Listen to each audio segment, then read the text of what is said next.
Semoga hari ini membawa keselamatan dan kelimpahan rezeki bagi Anda. Amin ya Robbal Alamin.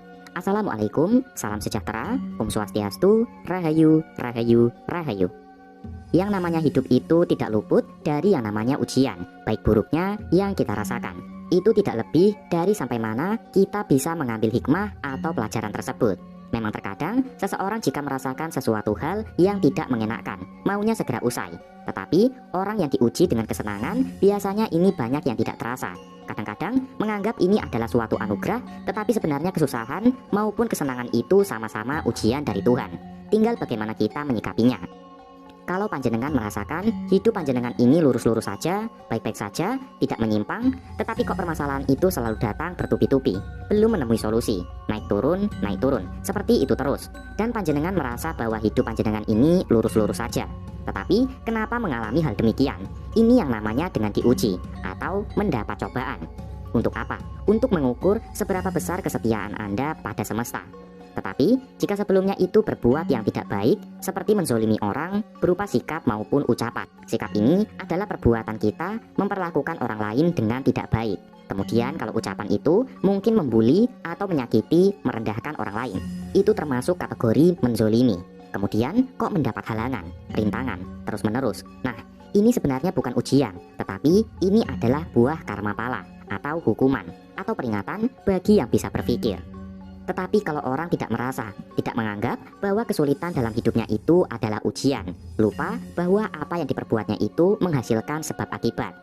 Nah, bagi panjenengan yang saat ini mungkin merasakan permasalahan yang bertubi-tubi, padahal panjenengan sudah melakukan hal yang terbaik dalam hidup panjenengan, tetapi kok masih saja merasakan hal yang tidak mengenakan, maka jangan khawatir. Sebenarnya Tuhan itu tidak pernah salah memilih pundak yang mana yang dibebani, karena itu adalah proses untuk mendewasakan kita, meningkatkan kesadaran diri kita, dan juga menambah iman kita.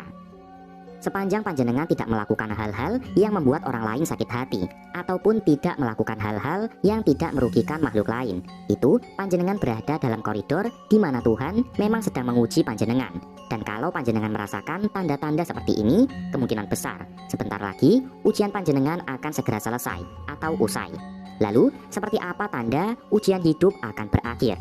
Yang pertama adalah merasa beruntung. Merasa beruntung di sini adalah gimana panjenengan merasakan kasih Tuhan yang begitu nyata. Panjenengan merasakan bahwa Tuhan berada di pihak Anda. Contohnya adalah panjenengan mendapatkan jalan keluar atau solusi atas permasalahan panjenengan. Mendapatkan kemudahan, mendapatkan pertolongan, mendapatkan karma baik, dan juga doa-doa panjenengan itu terjawab satu persatu. Artinya, apa yang panjenengan harapkan dari selesainya permasalahan hidup panjenengan ini teratasi, terangkat permasalahannya satu persatu. Inilah yang disebut dengan panjenengan merasa beruntung, karena relevan apa yang panjenengan rasakan dengan kejadian-kejadian yang berhubungan. Kemudian, tanda yang kedua, panjenengan merasakan tenang dan bahagia tanpa alasan. Hal ini yang mungkin sebelum-belumnya itu panjenengan merasa beban ini begitu berat, mengeluh, merasa tidak sanggup, merasa bahwa panjenengan satu-satunya yang merasakan beban berat apa yang panjenengan rasakan ini. Tetapi di waktu tersebut berangsur-angsur panjenengan tidak merasakan itu lagi, sudah tidak mengeluh lagi, walaupun permasalahan itu sebenarnya masih ada. Tetapi panjenengan sudah memiliki rasa legowo, di mana hal itu sudah tidak membebani panjenengan lagi. Tiba-tiba bersemangat, bahagia. Kalau ditanya apa yang membuatmu bahagia, panjenengan tidak bisa memberikan alasannya. Kenapa? Karena energi panjenengan ini sudah terbaca dan sudah diwujudkan oleh semesta, di mana yang menjadi pengharapan panjenengan itu sudah mulai dikabulkan. Makanya panjenengan tidak bisa mendeskripsikan mengapa bisa tenang, bisa bahagia di saat permasalahan itu masih ada. Nah, kemudian tanda yang ketiga adalah hari-hari yang dilalui ini terasa menyenangkan dan bersemangat, bersyukur setiap harinya. Jika pada sebelumnya memang lemah, letih, lesu, yang dirasakan itu tidak semangat, bahkan banyak yang merasakan putus asa. Tetapi di mana hari tersebut panjenengan merasakan tercerahkan, bangun tidur itu sudah merasa bersemangat, melakukan aktivitas apapun rasanya senang, padahal belum tentu panjenengan ada yang menyemangati. Tetapi karena energi panjenengan ini sudah bangkit, di mana semesta seperti mencargernya, jadi panjenengan tidak merasakan lagi yang namanya lemah, letih, dan lesu. Hal ini ditandai dari panjenengan suka bergerak, Bergerak, entah itu panjenengan nanam-nanam, bersih-bersih rumah, kemudian olahraga. Walaupun cuman olahraga ringan, jalan-jalan ringan, tetapi di situ panjenengan merasakan hari-hari Anda itu menyenangkan dan bersemangat. Ada ya seperti itu. Orang itu kalau jiwanya sudah sembuh, sudah bersemangat, sudah bisa menutup lukanya sendiri, maka berbanding balik kehidupannya.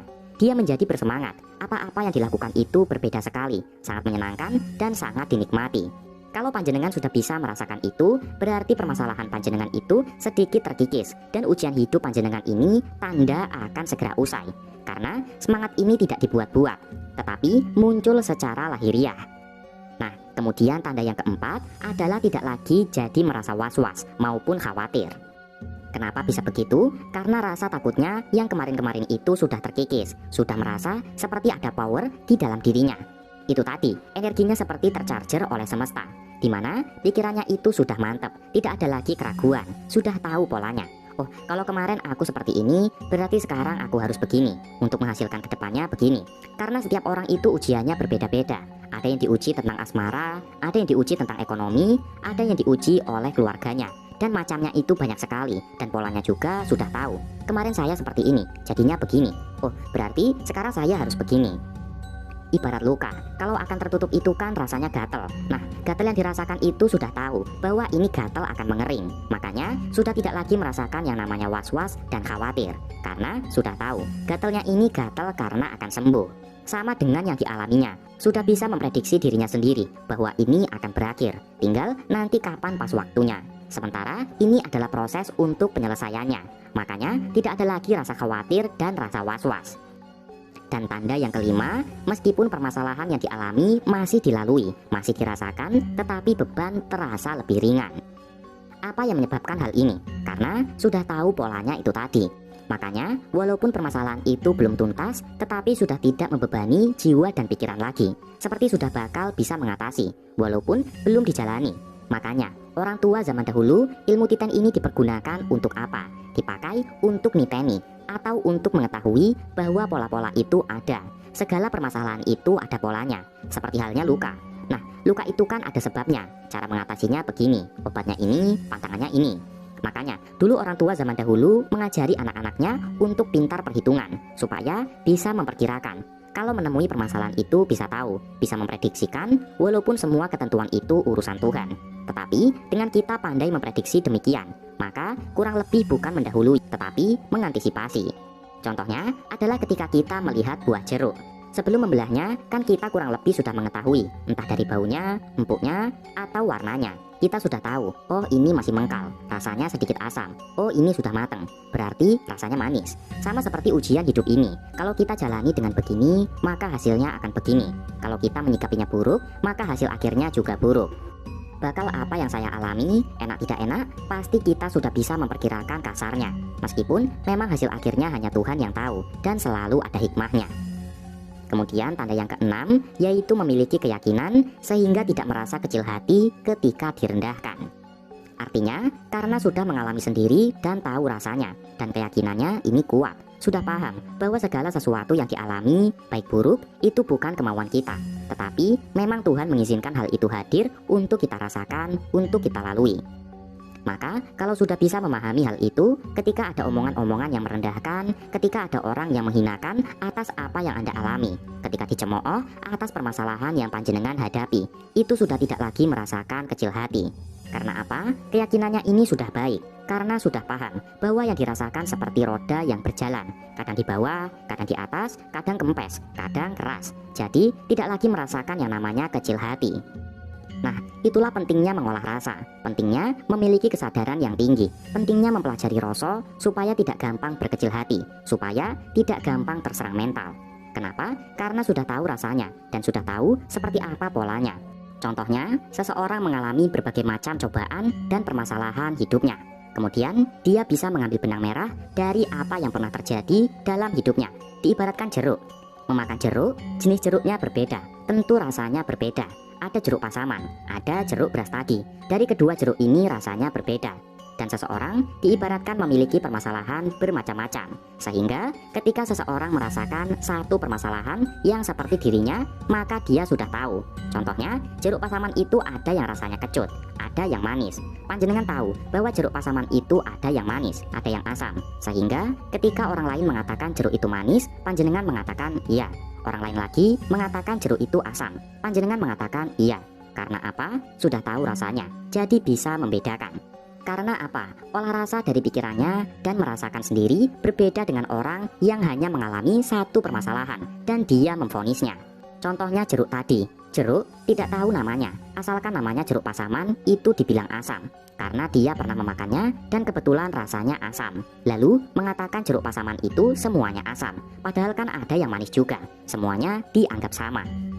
Berbeda dengan orang yang mengalami berbagai macam permasalahan dan dia tahu. Karena apa? Dia pandai menganalisisnya, tahu nama-namanya, kemudian seperti apa rasanya dan bagaimana bedanya. Nah, itu sama dengan ujian hidup, macam-macam rasanya. Ketika panjenengan merasa permasalahan hidup panjenengan ini sangat rumit sekali, seolah-olah hanya panjenengan sendiri yang merasakan kerumitan itu. Padahal kan orang lain ada yang lebih dari panjenengan. Karena tahu, yang panjenengan rasakan sudah dirasakan, yang orang lain rasakan sudah dirasakan, dan dia bisa mendefinisikan itu, karena pengalaman merasakan itu. Nah, arahnya permasalahan itu tadi jadi besar, jadi repot, itu karena apa? Karena seseorang kadang memaksakan cara pandang. Sudut pandangnya itu harus diterima, harus sesuai dengan kemauannya. Nah, ini tidak bisa menghargai cara pandang orang lain. Hal-hal yang saya jelaskan di atas itu maksudnya adalah jangan memaksakan apa yang menurut Anda benar itu adalah satu-satunya hal yang benar. Bisa jadi dari pandangan yang berbeda itu benar juga. Untuk itulah, supaya tidak berkecil hati, maka olah rasa, ngaji rasa lebih penting karena ajaran akhlak itu tidak hanya tertulis di kitab, tetapi di lelaku. Dan yang ketujuh, tanda ujian hidup panjenengan mulai akan berakhir adalah ketika panjenengan sudah merasa siap dan perencanaan yang lebih baik. Mengapa? Karena panjenengan sudah kebal mentalnya, sudah kenyang dengan segala yang panjenengan rasakan, sudah tidak ngefek lagi untuk merubuhkan panjenengan. Karena keberuntungan sudah didapatkan, sudah dirasakan, merasa Tuhan berpihak kepada panjenengan. Segala kemudahan mulai muncul, dan panjenengan pun sudah merasakan yang namanya tenang, bahagia, tanpa alasan. Berikut dengan pola-pola seperti yang saya sampaikan. Berarti panjenengan sudah siap untuk menjadi seseorang yang baru, yang berhasil keluar dari permasalahan hidup panjenengan. Sedulur, yang namanya permasalahan itu tidak semuanya bisa dilogikakan. Ada hal-hal di luar nalar yang ternyata itu bisa menyelesaikannya. Salah satunya adalah di mana ketika semesta sudah mulai bekerja, sehingga apa yang menjadi pengharapan panjenengan satu persatu mulai terlaksana. Jadi, bagi panjenengan yang saat ini masih diuji, sepanjang permasalahan tersebut bukan dari kesengajaan, maka jangan khawatir. Setiap penyakit pasti ada obatnya, setiap permasalahan pasti ada solusinya, dan tunggu saja waktu yang tepat sambil berpasrah. Maka ujian yang panjenengan lalui ini akan segera berakhir.